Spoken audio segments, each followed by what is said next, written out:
Hi friends, எல்லாருக்கும் வணக்கம்.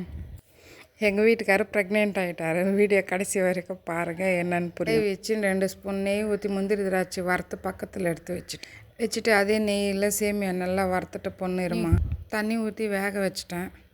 தண்ணி ஊற்றி 3/4 பாகம் வெந்துட்ட உடனே காய்ச்சின பால் ஊற்றிட்டு அப்படியே 2 ஏலக்காய் தட்டி போட்டுட்டு சர்க்கரை போட்டு நல்லா கலக்கிட்ட பால் பாயாசம் கலக்கிட்டு நல்லா கொஞ்சம் நேரம் கொதிக்க விடணும். ஃபஸ்ட்டு முருகருக்கு வச்சுட்டு தான் அப்புறம் சாப்பிட்ற பழக்கம். அதனால் ஃபஸ்ட்டு கப்பில் ஊற்றி எடுத்துன்னு போய் முருகருக்கு வச்சுட்டு பாயசம் செஞ்சு தர வரல இவர் சாப்பாடே சாப்பிட்லங்க. பால் பாயசம் செஞ்சுக்கிறது தான் சாப்பாடு சாப்பிட்டாரு. ஏன் ப்ரெக்னென்ட் என்னன்னா, மாதத்துக்கு ஒரு வாட்டி கிரேவிங்ஸ் வந்தது எங்கள் வீட்டுக்காருக்கு. இந்த மாதிரி அவர் கேட்டோடனே செஞ்சு கொடுத்துட்டு அது ஒரு சந்தோஷம். பாயசத்தை சாப்பிட்டு அப்புறம் சாப்பாடு சாப்பிட்டாரு.